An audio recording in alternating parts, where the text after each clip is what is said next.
Bienvenue sur le subreddit Tales from Tech Support. La première histoire est postée par Deviltox. Je travaille comme technicien d'assistance pour cadres dans une grande entreprise. J'ai une équipe de 8 personnes sous mes ordres et nous assistons des cadres de haut niveau et leurs assistants administratifs. En raison de la nature de notre travail, nous avons la capacité de faire avancer les choses, ce que le service d'assistance standard ne peut pas faire. Nous pouvons imposer des mises à niveau qui seraient autrement refusées, faire accélérer les choses, sauter les procédures normales et parler directement avec les personnes qui règlent les problèmes. Lorsque le PDG est en ville, l'un d'entre nous est posté à l'extérieur de l'endroit où il se trouve, au cas où il y aurait un problème. Pour les personnes de niveau inférieur, nous veillons à ce que les choses se fassent aussi vite que possible, mais il ne s'agit pas d'une situation où on laisse tout tomber. Lorsque nous nous sommes préparés à la sortie des nouveaux iPhones, nous nous sommes préparés à l'avalanche de « j'ai besoin de ça » qui se produit inévitablement. Nous passons immédiatement les commandes pour les personnes situées au sommet de la pyramide, puis nous descendons les échelons, remplaçons les appareils, ou devons parfois leur dire qu'ils doivent attendre parce que l'appareil qu'ils possèdent est trop récent pour être remplacé. Ainsi, lundi, l'assistante de direction d'un cadre inférieur a fait une demande pour obtenir, pour elle-même et pour le cadre, de nouveaux iPhone X de 256 Go. Le cadre a été placé sur la liste d'approbation, avec un délai d'attente, mais l'assistante de direction a été refusée. Elle venait de recevoir un iPhone 7 il y a quelques mois, et elle a commencé à se plaindre en disant « Je dois le soutenir, donc je dois avoir exactement le même téléphone », etc., etc. Toujours refusé. Le mardi, je reçois un ticket de l'assistante de direction. L'iPhone ne s'allume pas, nécessite un remplacement avec un ticket joint pour une demande d'iPhone X. J'envoie un de mes drones enquêter et je reçois immédiatement un texto me disant que je dois me rendre sur place. Je me rends sur place et l'iPhone est mouillé. Pas seulement mouillé, mais dégoulinant, comme s'il venait de sortir d'un verre d'eau, avec un écran que l'on peut qualifier que de très fissuré. L'assistante de direction déclare « Je l'utilisais et il est tombé dans ma bouteille d'eau ». Nous ramenons donc le téléphone dans notre secteur. J'appelle mon responsable et nous lui expliquons ce qui s'est passé.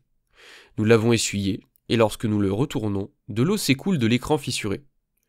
J'appelle et je fais reprovisionner la carte SIM. Je réaffecte le téléphone dans AirWatch et je renvoie le téléphone à l'assistante de direction. 10 minutes plus tard, cette assistante de direction est à notre porte, fulminante, criant qu'elle ne peut pas travailler comme ça, qu'elle a besoin d'un nouveau téléphone et que si nous ne lui en donnons pas un, le cadre nous obligera à lui en donner un. J'interviens et je lui dis « Le processus de remplacement permanent ne fait que commencer. Nous avons dû vous prêter ce téléphone pour que vous puissiez continuer à travailler jusqu'à ce que le remplacement permanent soit assuré. » Mercredi. La procédure d'approbation a été rejetée pour son remplacement. Le téléphone de prêt est désormais son téléphone permanent. L'information est transmise à l'assistante de direction, qui est furieuse, avec de nombreux « Le cadre en entendra parler !» et les déclarations du type « Je n'arrive pas à croire que cela m'arrive. Comment vais-je travailler ?» Mercredi après-midi. Même assistante de direction, nouveau ticket. L'iPhone est cassé. Il faut le remplacer. Je me rends moi-même sur place pour constater le problème, et le téléphone a l'air d'avoir été traîné derrière un semi-remorque pendant 160 km. L'écran est brisé, il manque un gros morceau en haut près de l'appareil photo, et il y a de grosses bosses à l'arrière. Je demande calmement « Que s'est-il passé ? Ce téléphone était parfait ce matin. » La réponse « Eh bien, comme tu m'as donné un vieux téléphone, mon étui n'allait pas. Il m'a échappé des mains, et il est tombé dans les escaliers. » Bon, d'accord. Pourriez-vous me dire quand et dans quelle cage d'escalier cela s'est produit ? Elle le fait, et je prends le téléphone mutilé.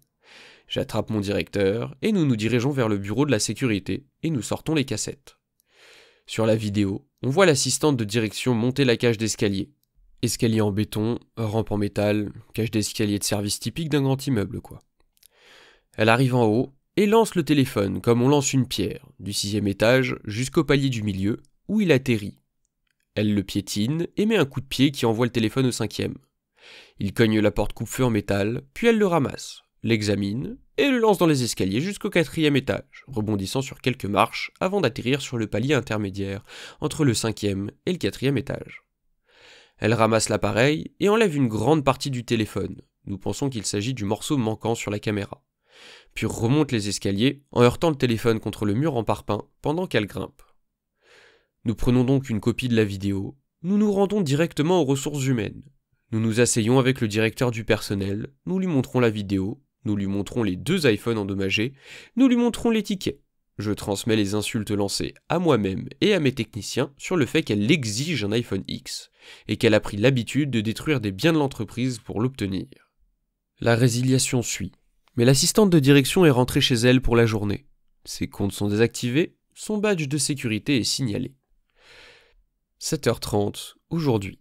L'assistante de direction tente d'entrer dans le bâtiment, et son badge ne fonctionne pas. Elle doit donc marcher jusqu'au bureau de la sécurité. L'agent de sécurité prend le badge et l'accompagne jusqu'aux ressources humaines. 8h. L'agent de sécurité et 2 membres des ressources humaines escortent l'assistante de direction hors du bâtiment. Elle alterne entre cris et pleurs, exigeant que le cadre soit appelé, et qu'elle est victime d'un coup monté. Alors qu'elle traverse le foyer principal, je me trouve sur le balcon du 2e étage qui surplombe l'entrée.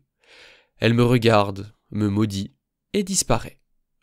Les 2 téléphones, son ordinateur portable et d'autres équipements ont été confiés à l'équipe juridique par précaution. C'est la politique de l'entreprise en cas de séparation difficile. Je vais peut-être offrir une pizza à mon équipe pour le déjeuner aujourd'hui, cela me semble être la bonne chose à faire. Le trop long j'ai pas lu, c'est l'assistante de direction casse des iPhones dans sa quête d'un iPhone X et se retrouve au chômage à la place. Ça résume bien l'histoire. Plus sérieusement, t'as un travail qui doit payer plutôt pas mal vu le travail qu'elle a l'air de faire, où on t'offre un téléphone, on t'offre un iPhone, qui mine de rien est quand même un bon téléphone, et parce que t'as pas le tout dernier, tu pètes un câble. Au point de péter les autres iPhones qu'on te donne, pour réessayer d'avoir ça, et du coup tu perds ton taf. Alors qu'elle l'aurait eu son iPhone X, si elle s'était montrée un peu patiente, ils avaient juste pas voulu le remplacer parce que son iPhone 7, elle l'avait reçu il y avait pas si longtemps que ça. Ce qui veut dire qu'un peu plus tard, elle l'aurait sans doute eu cet iPhone. Son impatience lui a coûté du coup tout ce que lui avait donné l'entreprise, plus son travail. Ouch. Enfin bon, elle l'a cherché. Si la vidéo vous a plu, pensez à laisser un like pour soutenir la chaîne, à vous abonner et à activer la cloche pour ne pas rater les prochaines. C'était le Compteur, on se retrouve bientôt pour de nouvelles histoires.